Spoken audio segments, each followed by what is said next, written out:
Buongiorno ragazzi e ben ritrovati. Io sono Plak e oggi vi voglio parlare di Coinbase, ma non del suo classico servizio di exchange che tutti conosciamo. Dovete sapere che questa azienda non fornisce solo compravendita di criptovalute per retail, ma offre anche una vasta gamma di servizi per clienti istituzionali, come per esempio una gestione separata degli ordini di grandi dimensioni, offre finanziamenti e dati di mercato, oppure offre la custodia dei fondi, ed è proprio questo il servizio che vorrei analizzare oggi. Immagino che molti di voi saranno contenti quando sentono che nascono nuovi ETF su Bitcoin o quando grosse aziende acquistano Bitcoin. Immagino anche che però molti di voi si domandino: ma come li conservano?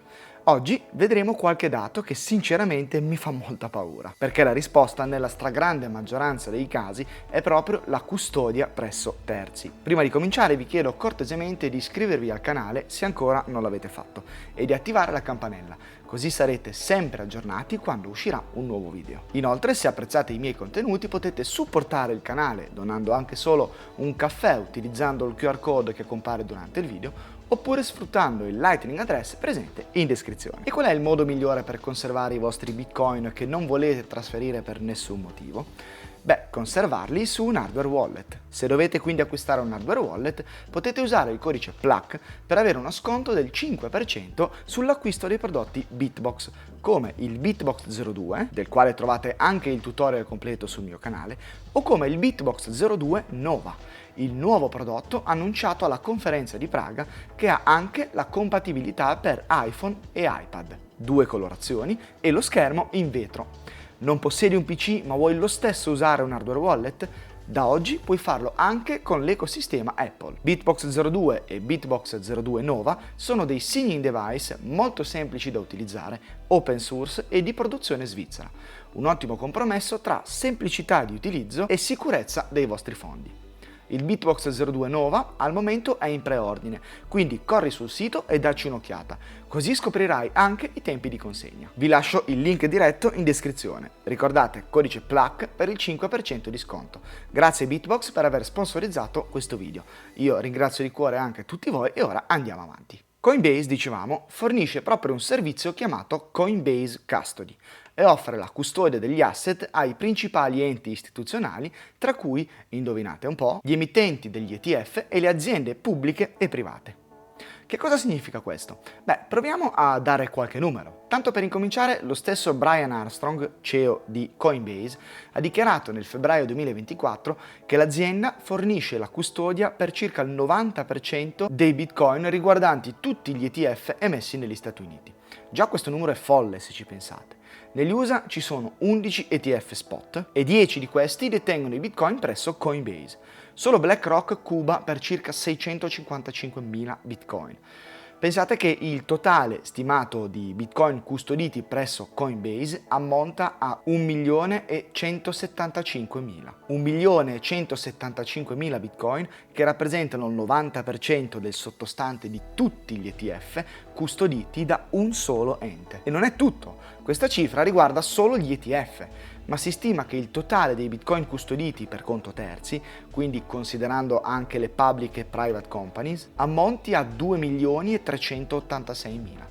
Il 12% dei Bitcoin circolanti è custodito presso Coinbase. Ora, i dati riguardanti gli ETF sono certificati, mentre gli altri no, nel senso che non tutte le aziende dichiarano chi custodisce il loro Bitcoin, e inoltre il totale potrebbe includere anche i Bitcoin presenti sui conti degli utenti dell'exchange, che comunque sono di fatto di Coinbase. Però il dato complessivo è da prendere con le pinze, ma è comunque incredibile la quantità di Bitcoin concentrata in un unico punto. Questo fa di Coinbase un honeypot enorme e che, devo essere sincero, mi spaventa un po'.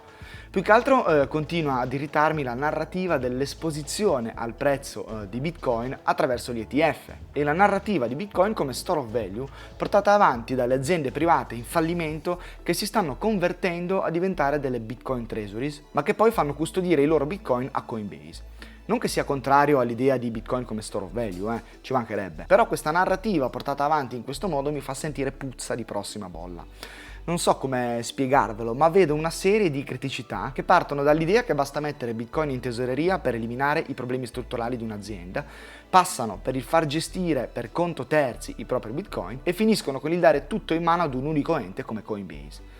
Ma pensate se dovesse capitare qualcosa a questo servizio fornito da Coinbase. Andrebbero in crisi tutti i paper Bitcoin come gli ETF, ma non solo, tutte le aziende che hanno intrapreso questo percorso si ritroverebbero col cerino in mano. Coinbase fornisce un'assicurazione, della quale tra l'altro non è dato conoscere i dettagli, ma dubito che riescano a coprire buona parte del controvalore custodito. Inoltre non ho neanche considerato il fatto che possono fare riserva frazionaria e tutte le potenziali implicazioni a livello regolamentativo. Cioè abbiamo un ente quotato in borsa, totalmente compliant e che non ha minimamente intenzione di disobbedire al governo, che detiene il 12% dei bitcoin in circolazione per conto terzi.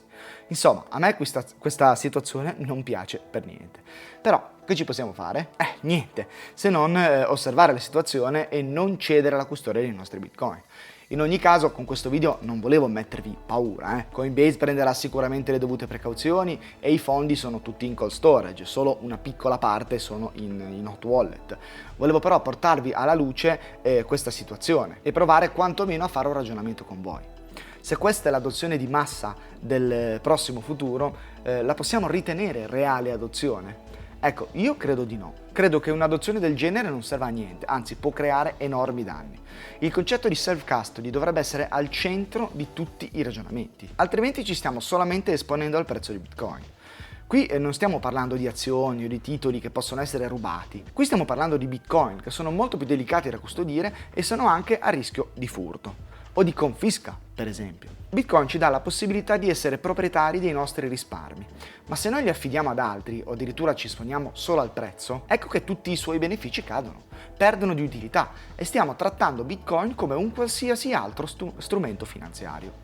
Se voi usate un exchange o vi esponete con un ETF, di fatto non possedete Bitcoin e paradossalmente neanche i fondi emittenti degli ETF non posseggono Bitcoin. È Coinbase che possiede quei Bitcoin, nessun altro.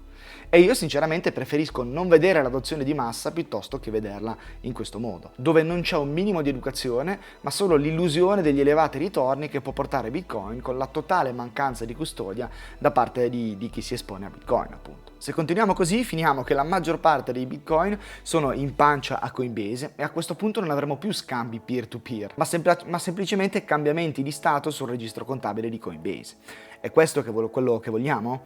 Io no. Poi è chiaro che noi siamo dei pesciolini in confronto a questi grandi player che sono entrati nel mercato, ma intanto la nostra parte possiamo farla anche noi.